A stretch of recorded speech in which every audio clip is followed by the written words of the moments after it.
of It's Back, Celestial Mystery Hour. So, I mean, there's probably a little echo, but we're not. The way these are mic'd up, there's probably not going to be any real issue. I'm just going to get over here so we're not on the same wavelength. Did you ever sit down? Did you have a certain spot at school lunches? Up until high school, yeah. In high school, I had a couple like lunches I would sit with my friends, but we'd always sit at the same table because I got moved to different lunches once like our schedules changed. Were you a popular guy in high school? I feel like you'd be a chameleon. Turns out, yes. I didn't think so, but apparently I'm popular.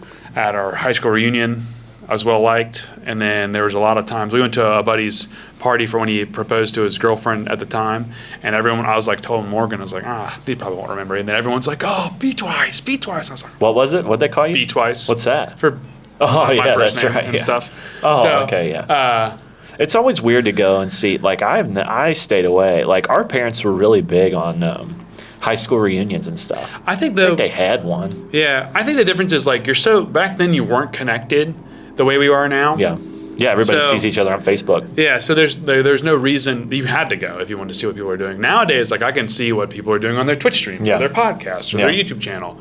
I've lost touch with literally everyone. There's like 2 people I talk to. I actually technically helped make our reunion, so I had to go. You did what? I actually technically helped facilitate some of the reunion, so I had to go. Look at you. Were you class something? I avoided. We were looking at old photos from like Bethel on there. And all the videos I found, I avoided in being almost in every single video and photo except for like 1. And then even in the old yearbooks, I avoided most photos except for 2. So that's why I thought it was funny that I'm technically popular, because I've avoided being in the limelight of like our schools, like photos and all that stuff. I just did not want to be intertwined. But because I kind of mesh well with almost any group, I became intertwined by proxy, but I was never like the lead role. I was just kind of there, just doing something. The background guy. Yeah. What was your class reunion like? Oh, we went to. What do you do? We just went to like a place where they would do volleyball and beer and stuff. We just kind of hung out and just ate and It wasn't awkward at all. There was probably some people that were awkward, but everyone kind of warmed up. Did anybody blossom from what they were in high school? A couple. But a lot of people are the same. Some people regressed, but a lot of people didn't. Some people regressed? Yeah, what do you mean? Oh, they were sports players. They were fit, and then now they're not. They're not as fit. That's got to be one of the worst places to be, right? Like the sports, like the guy who had it all, and then you're just like, and then they always end up working at the high school. I don't know if you ever noticed that. Yeah. A lot of times they can't, because that's where they peak, so they just end up like staying where they were most comfortable.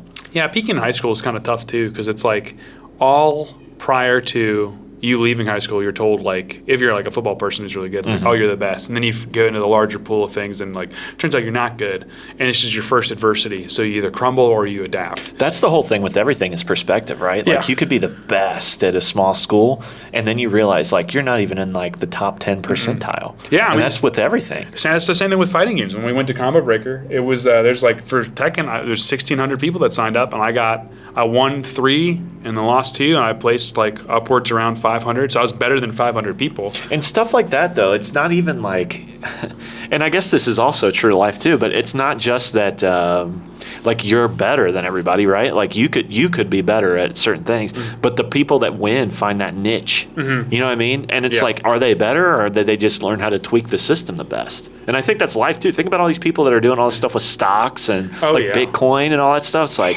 you just, and there is a quote. The battle's not given to the swift, nor something to the strong, but time and chance overtakes them all. Yeah. It's like life is truly about, just being for lucky. Lack of a better word. I think that's like Forrest Gump. I think about Forrest Gump like that a lot. Have you seen that movie? It's been a long, long time. The whole thing has this like floating feather in it, right? And the like feather is like pushed around by the wind and stuff. And I think it's talking about how that's your life sometimes. It's like but that's what happened to Forrest Gump, dude. He was an imbecile. Yeah. And like he just happened to be right place, right time with the right attitude. Yeah.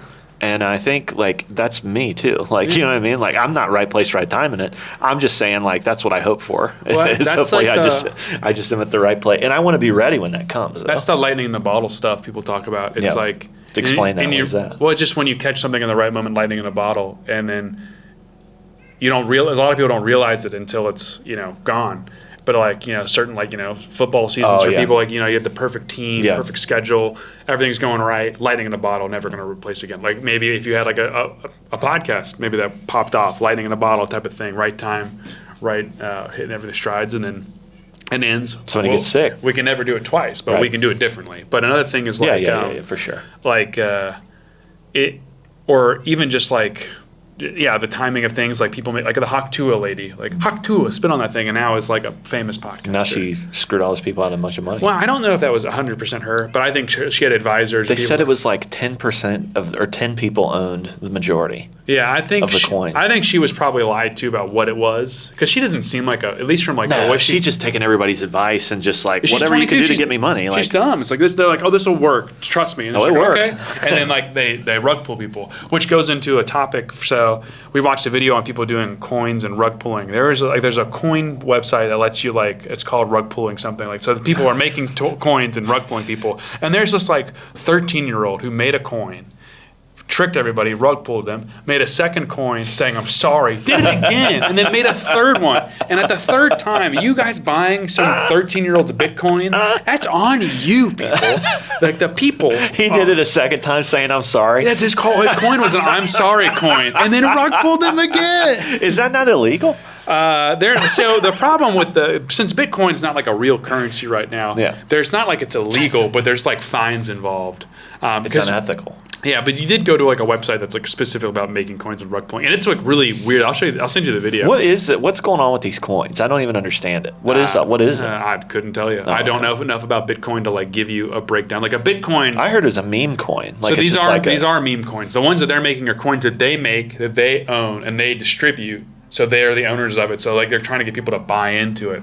Almost every coin besides Bitcoin is a coin that someone owns and operates. So it's essentially not what you want. The Bitcoin works only because there's only a set amount of Bitcoins in circulation. So the balance is always there to like market. But then they broke it off, and then you can get like quarter of a Bitcoin or whatever. It's kind of, it doesn't make sense. I have to read. It sounds like a big scam. It kind of is. And all the meme coins are for sure one.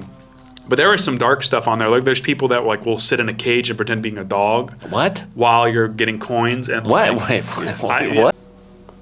Hello, I'm Michael, and you're watching Celestial Mystery Hour podcast. God bless. Other way. Oh no, you were right. Go back. Now that's good. What? There's on the coin website where the 13-year-old scam people with coins. There's other people live streaming trying to get people to buy into their coins, and they'll do like, if you buy my coin or you do invest in the coin, I'll wear a dog mask. I'll be in a cage. I'll be in a cage for 24 hours. It's like it's like the dance monkey dance from Twitch, but worse. Because there's no regulation on it. There's nothing that's stopping people from doing it. So it's like the wild, wild west. And there's a lot of that going on right now. Well, the internet's kind of in this age where there's like we're talking about like where everything like luck strikes, so you can make it rich quick. And really, what sets you apart from other people is like realizing that you got lucky and capitalizing on it. And then you have to go look at, to me, that's ill-gotten gain. Some of that. Well, that's what I'm saying. You got to look at the fame, the fortune. You got to look at yourself, because we were just talking about previously. Is like, is the quality of my life or the things that I'm doing? Is this purposeful? Is this meaningful? Is this the right thing? Like, do I want to profit and be rich over the lives of the poor or something like There's that? There's a prayer in the Bible. It's like, make me neither rich nor poor, and it's like, and there's more to it. But the whole thing is like, is anybody praying that today? Like on Twitter, like you'll see all these Christians like, on X, they'll see all these people like talking about like, like wealth and all that. And look, I know it's a double-edged sword, right? Like I don't think there's anything wrong with wealth. It's how you use it. But there is something to be said for not giving out to the poor and not taking care of people. But my whole point is like, is anybody, like our whole culture, I feel like it's gotten worse in the last 10 years because as an act of rebellion, people are like, I just want to get rich and then never have to worry about you people because you are insane. Yeah. It's like, I don't think that's the right way either. Yeah, well, I think what we've lost nowadays with like the fame, with all the people that are rich, because we have, the U.S. has like some of the most multimillionaires / billionaires out there. We have a lot of people that are rich Mm-hmm. that don't really do anything to give back to their communities. And you don't have to be rich to do that, but I think there's something that's missing because we talked about like the main character syndrome the last video, and what I think people are missing is not just a sense of community, but it's a sense of taking care of the community that you're in. So you may not live. So let's say where you live now, maybe it's not where you grew up, but like the town's okay, but it has some problems. Yeah. It's like, I'm not saying people need to get into politics, but your local politics you should be involved with because this is your home. This is where kids are being raised. This is where the future is going to be. Maybe this is where you're raising kids. Yeah. So you need to look at why are you paying school taxes, and then where are these taxes going? Is the administration doing their job when the next vote comes in? And then like do community service stuff, do things like we have a dog park where we live that they don't have anything for the dogs to do, and I'm like, man, I wish I could do woodworking. I would just make like stuff for the dogs to go play on and just donate it for free and just do things to help the community. But there's always going to be people in the community right now because there's no culture to destroy stuff. We had a guy who like used to do our local disc golf stuff. He would add stuff and fix it up, and then kids kept taking it down so much. No way. That he was like, I'm done maintaining it. It's up to you guys. Yeah. And that was the dude just doing it himself because he likes disc golf and our area has a little one. But there's a disconnect between caring about you and where you grow up in the community you're in to like where people are when they just want to get rich and get out. But I'm like, if you had a community that was worth being in, you wouldn't care about getting rich and get out because you would like to support these people. Right. And that doesn't happen until you start planting those seeds. Community gardens, group events for, maybe at the park. You don't always have to involve the church, but let's be honest, they're always going to be there. Like my old hometown has like 7 churches. It's the easiest way to start it. It doesn't have to be under a religious pretense, but you can get them involved because of course they're going to want people to be there. They want more people to attend church anyway.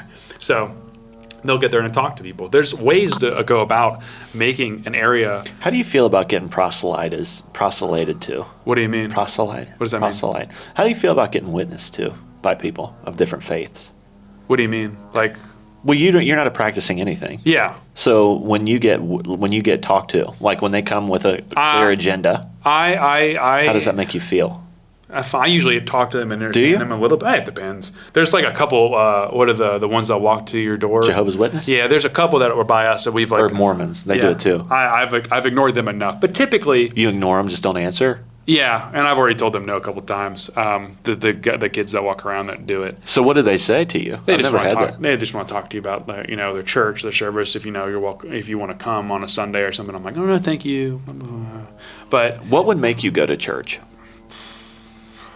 I don't know. You just go to yours, I guess, for a sermon. So it would be like somebody that you know. I mean, I'll just go to like. What would make you change your faith?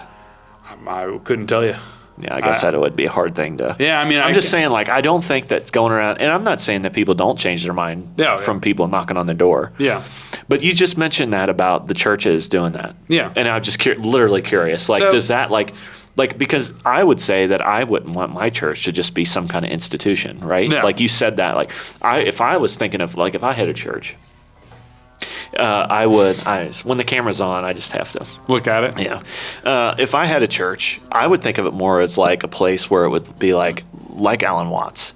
Like, let's have the people that are into this and then it's like. And then they will grow it. But now, like a lot of churches have gone to what you just talked about, or they've gone to like doing Christmas plays and things.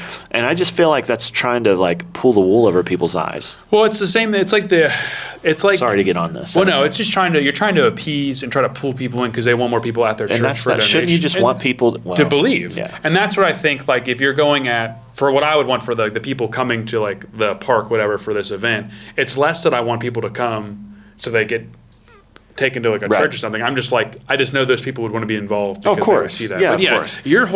If I was a person who had a church, you wouldn't want to come to mine. You might. It'd be pretty cool. I think it would. Give everybody skateboard, dude. You would have a skateboard park. I got Tony Hawk over there. There's a park near us that like has a skate park right next to their church, and it's really cool because it's a really nice park.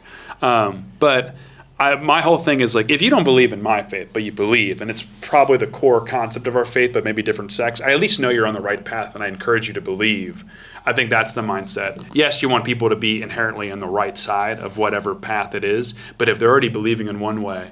I guess my real question with that was like, does that feel disingenuous that you feel like churches are only there because they want you? Because you said it. I would say so, yes. I would say most churches are like that. They just want more people at their mass or at their attendance for their donations and all that stuff. Or So what's the answer there, though, right? Like, are they're more than they should be, more than just a nonprofit organization. This would be the difference. Churches that actively help in the community, that are at volunteer stuff, like they're making the parks, cleaning stuff up. Those people that are doing that hard work for their community that they serve, because that's what they're serving God in their community. Because this area that you're living is your home, and if it's godly, God will be there. Like what we talked about, like He's in all parts. If you believe that, which you do, so you would take whatever time you have in the spare time to work with a group to make the area you're living at better for everyone that's involved, even if they don't believe, because at some point they may, and they see all the work you're putting in. They're like, well, these people have been doing this for so long, like they're doing it just to better the community, not to make me come to church, but I'll see that and then maybe want to come to visit them at a service and see what is making people do this. Why are they doing all this work? Is that reality, though? Or because to me, that sounds pie in the sky a little bit. It is reality. I think the difference is everything's so disconnected now that you would have to be disingenuous in the sense that like someone would have to record it and someone would have to put it on Facebook. Right. Because that's how people see things nowadays. It isn't as easy back then to just hear something in the winds or see a newspaper or a local news article. You just strike me as the type of person, though, that you would have to get it. Like you would hear somebody talking about it. Yeah. And you would have to come to your own conclusions at your house. Yeah, for sure. But for me, changing. My whole point with all of that is like, with the churches doing that, does it really work? Like, you know what I mean? Like back in the day, I think it did. Yeah, because everybody was more interpersonal. Yeah. Now it's like it bothers me if somebody wants to come and talk to me. Well, you know what I mean? Because like, it's just like I just work hard. Like, yeah, you just want to be left alone. Honestly, but I'm weird. Like, you know what I mean? Well, no. Like, well, I'm saying like isolation is kind of a main thing. The whole like howdy neighbor. Like I would never talk to my neighbor, but I know wave that, to him some, and I know that's the wrong way because you look at you're losing community that way. Yeah, to your point. Because all these subdivisions are like that. They go in their house, and I'm one of those people. Yeah, I know. I am too. I would want to be like that. Why have we changed so much? Well, I think part of it is it's threefold. You really don't know these people, and you won't know them until you know them. And two, it's like you don't want to now every day you're walking on eggshells with people's beliefs. You don't want to get someone angry. Everybody's mad all the time. And because people are mad and we're in a hyper-violent state in the world, anything can happen. Anyone gets set off to stab somebody, to shoot somebody. You don't want to, it'd be easier to just take a step back. If I don't make anyone mad, then I can't, I'm not the one getting shot at or angry. But to your point, though, to truly improve you have to take the steps. You have to take the steps. What is it? There's a song that everyone wants to change the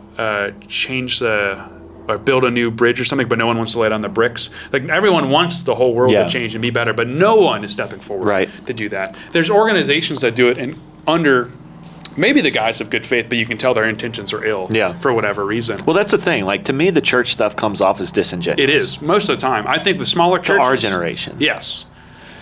And I think some of the smaller churches do a better job, but they're small and they're in like smaller towns. And with smaller towns, you get a smaller set of beliefs and ideas. And what we were talking about before is like you want to have things that kind of make you expand your thought process. And I think now it's all ran just like a business. Well, yeah. Well, I think what worries people who are in the smaller area that run a church is like you don't want, and this would be like someone who's like still worried about the business side of things. You don't want people to leave the church. You don't want people to think about stuff, but you believe that your God is real. Right. Your faith is set in stone. Why not have people at least expand their thought processes to know more that helps them in the long run? But at the end of the day, your belief is set. So you learning something new isn't going to change your faith on what you believe. Because if it did, you didn't truly believe in the first place. So you shouldn't have a worry about your people thinking about new things, bringing new ideas to the table, and working at something that is different than that may not be as like inset of like how you were taught, how you were lectured to or preached to. It is a new age. God is still the same, but you do have to reach people in a different way. Where they are. And we have to go back and rebuild a lot of things that we just don't have anymore. Yeah. Well, to your point about, because I agree, like local government taking care, being invested, take an active role in your life. And it's so easy today, though, to just zone out, turn on the TV, and be. I mean, we've and your community now more than ever, your community is not local. Yeah. Right? Your community could be in Japan. Like, you know what I Yeah. mean? Like, and so I think that's part of it. But we have worlds now where it's like, and this has been talked about, but like even the architecture speaks to that, right? Oh, yeah. It's just throw it up. You know, our houses, just throw it up. It's all siding. It's all bad. Yeah, right. And nothing and everything. Somebody told me, or something that I read, or something said, it's strange for a person to live in a house longer than 6 years now. I know. So everything is a quick culture. I've been in my condo for like 8. Well, say I've been in about 7 in mine house. But the thing about it is like, you know, you look at the Greco-Roman periods, and you know, all of these different cultures. It's more permanent. And they build it beautifully. Yeah. And I think, you know, I think there's a lot of reasons for that. Yeah. But I think that beautifying the area that you live and taking care of it. But at the same time, like that dude who was trying to build the disc golf stuff and build it up, like if you're the only one doing it, I would get discouraged too. So it's like I'm going to clean up and have my house look as good as it can. I'm going to take my body and the thing, I'm going to be as healthy as I can. Yeah. I'm going to, you know, talk about and do podcasts like this and share ideas. And it starts with you foremost. Yeah. And then after that, it's like, because I get it.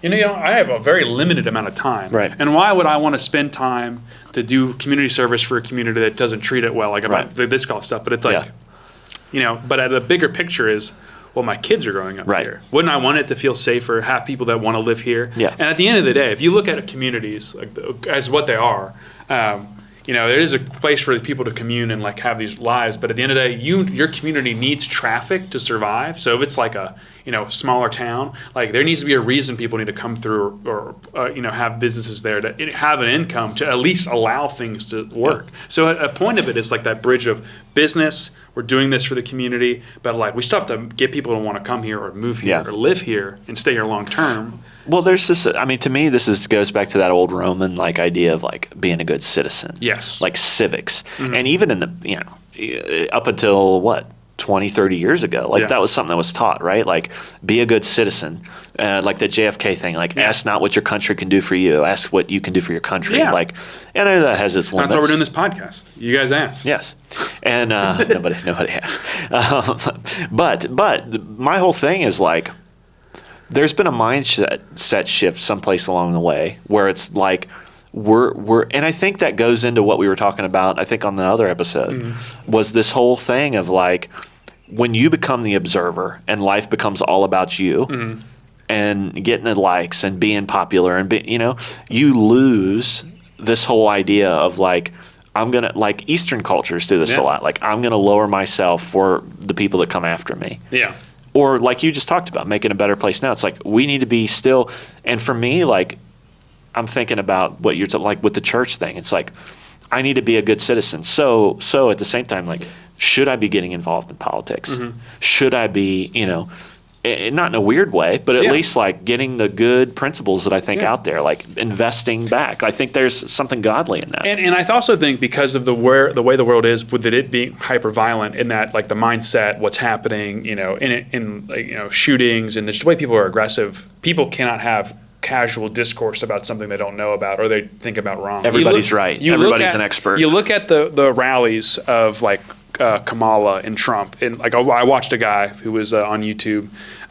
He's a black gay dude. He went to a Kamala rally, and he's like, "This is like inherently probably more racist than the Trump one." But he went to a lot of Trump ones. He said everyone said it's going to be awful, and the people there didn't care if you voted for Kamala. They didn't care. They talk to you. I mean, there's always going to be some bad eggs in any basket. But he said at the Kamala ones, it was always weirder, worse, and people were a lot more judgy. So it's like, and now this isn't be like pick Trump or Kamala, but it's more of like the divide is so apparent that people can't even talk about like what they believe in. Because I know you don't bring up politics at like Thanksgiving. I'm like, religion, politics, but why sports. not? Why? I mean, I understand. Like I'm coming to enjoy and just hang out, so I don't really want to have a talk about like religion or philosophy there. I'm just coming to eat and hang out with family, but these are fun conversations done in the right way. Right. So where you come out thinking, oh, that was a good perspective, or I think, you know, my uncle maybe had some ideas there. I think he was probably a couple Coors Light in there. Didn't really say all he said, but I see where he's getting at. It doesn't have to be an angry thing. It could be it's a thing. You should be able to converse these topics ad nauseum with people without having the fear of like, what did you say about the behind the ice wall? There's 2 other planets. There's Atlas, Umpunka. Yeah. Can we end with that? Can you tell me about the snowman a little bit? So so I watched a video the other day about what's the life beyond the ice wall, and this is like the lore of it. There's a lot of people looking up and researching old things, and they made this giant map. They fixated it with all the. What were they looking? I mean, where did the information come from? Just like he was dissecting it from the wiki, but this is all like stuff from like people that were like pre technology time days of like what's beyond the ice wall in Antarctica, all older civilizations. Yeah. There's some old stuff. Some of it's probably just kind of like made up and like kind of tied to, but Manitorid, kind of stuff like that. But there's not like so there's the ice wall. You know, the big wall of ice in Antarctica, you're not allowed to get past. Once you get past out of the 3 gates, which I can't remember the names of, you get to go into Atlas. Atlas is the second world. So the world looks like this. Part of the globe, us, we have a moon and sun. Atlas has a sun. And then Patunka, I can't remember the name. It's something dumb and long. It's the big base of the snowman globe. And that has like 2 suns. And those are like the solar systems and everything. And all the stars we see. And in the giant vast of everything, there are other snowmen-like planets out there like ours. It's pretty wild. So you should look up the lore of behind the ice wall. The ice wall, iceberg. And all the ice wall stuff is like all these different tribes and these people that were like going through this history of like these people that were being decapitated and they evolved to just not have a head. So on their chest, it was their eyes and their face. And I hear it and I'm like, it's so weird. And the biggest thing it did was show that, you know, pre-technology era of humans had a way more fun view of the world, and they smoked a lot of probably plants that they didn't know they were smoking. But I saw a clip of one of those flat Earth guys that somebody paid, like a rich guy paid. Did you see this? No, I did not. He paid for him to go down there, and the guy was like to Antarctica, and he was like, well. He's like, I see it. Like, basically, I don't know what he was seeing. Basically, maybe it stays light down there different or something. Like, it's hard for me to like. So this is like a thing I talked about with Morgan. So I like old stuff like that, like a Garth that